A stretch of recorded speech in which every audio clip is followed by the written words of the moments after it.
নমস্কাৰ বন্ধুসকল, Assamese everything YouTube চেনেলটোত আপোনালোকক স্বাগতম জনাইছোঁ। পলিটেকনিক এডমিশ্যন টেষ্টৰ কাৰণে প্ৰিপেৰেশ্যন যিসকলে কৰি আছে তেওঁলোকৰ বাবে অতি ভাল খবৰ।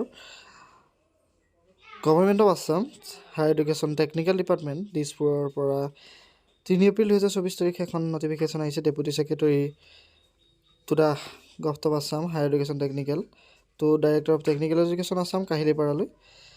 এইখনত 3 বছৰীয়া যি ডিপ্ল'মা ইঞ্জিনিয়াৰিং কোৰ্ছ তাৰ ওপৰত এখন নটিফিকেশ্যন আহিছে। সেই নটিফিকেশ্যনখনৰ মতে এইবাৰ পলিটেকনিক এডমিশ্যন টেষ্ট যিটো পেট বুলি কয় সেইটো অনুষ্ঠিত নহয়। তাৰ সলনি টেকনিকেল ডিপাৰ্টমেণ্টে HSLC এক্সামিনেশ্যনৰ মেথমেটিক্স আৰু ছায়েন্সৰ নম্বৰৰ ওপৰত তেওঁলোকৰ মেৰিট লিষ্ট বনাব।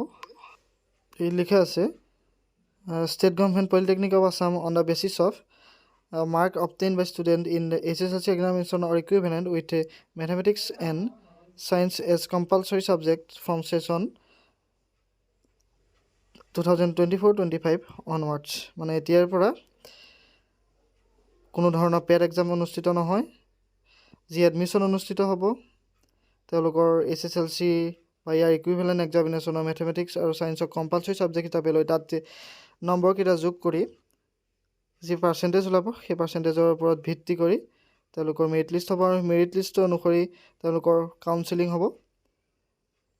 আৰু এখন নটিফিকেশ্যন আহিছে। সেই নটিফিকেশ্যনখনৰ মতে কি কি মানে ডকুমেণ্টছ দৰকাৰ হ'ব সেইখন দিছে state council for technical education চমুকৈ SCT।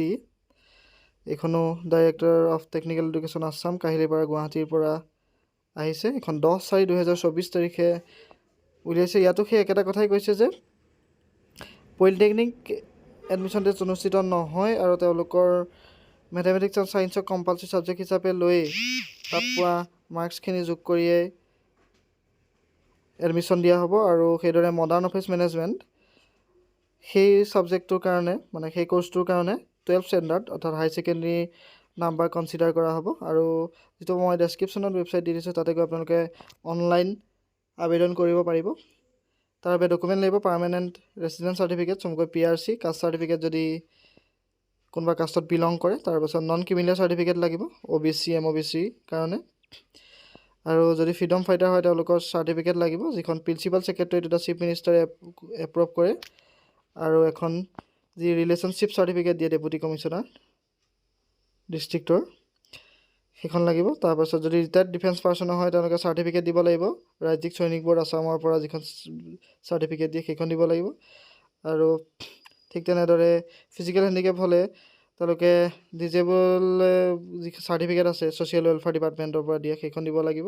ইকনমিক উইকাৰ ছেকশ্যনত যদি পৰে তেওঁলোকে ইকনমিকেল উইকাৰ ছেকশ্যন EWS চাৰ্টিফিকেটখন প্ৰভাইড কৰিব লাগিব। আৰু সেইদৰে যদি আপোনালোকক ফ্ৰী এডমিশ্যন লাগে, টিউশ্যন ফ্ৰী লাগে, তেতিয়া এনুৱেল ইনকাম চাৰ্টিফিকেট যিখন ৰেভিনিউ চাৰ্কল অফিচাৰে দিয়ে সেইখন আপোনালোকে দিব লাগিব। আৰু এই গোটেই বস্তুটো অনলাইন যোগেদি আবেদন কৰিব লাগিব। আৰু কেনেকৈ আবেদন কৰিব লাগিব, কেতিয়াৰ পৰা আবেদন আৰম্ভ হ'ব, এই সকলোখিনি মই যেতিয়াই আপডেট আহি যায় মই জনাই থাকিম। আৰু তেওঁলোকে জনাইছে যে লোকেল নিউজ পেপাৰতো ইয়াৰ বিষয়ে আপডেট দিয়া হ'ব। আপোনালোকে সেই লোকেল নিউজ পেপাৰ যদি আপোনালোকে চাই থাকিব, নহ'লে যিটো ডেছক্ৰিপশ্যনত লিংক আছে সেই লিংকটোতো আপোনালোকে ফাৰ্ডাৰ আপডেটখিনি পাই থাকিব। আৰু আমাৰ ইউটিউব চেনেলটো ছাবস্ক্ৰাইব কৰি ল'ব, তেতিয়া আমি ইয়াৰ ভিডিঅ' যোগেদি আপোনালোকক কেতিয়া অনলাইন আবেদন হ'ব, কেতিয়া এইখিনি পূৰাব লাগিব আমি জনাই যাম। গতিকে আশা কৰিছোঁ ভিডিঅ'টো চাই ভাল পালে, ইনফৰ্মেশ্যনটো ভাল পালে ভিডিঅ'টো লাইক কৰি দিব, শ্বেয়াৰ কৰি দিব, চেনেলটো ছাবস্ক্ৰাইব কৰি দিবলৈ নাপাহৰিব। ধন্যবাদ।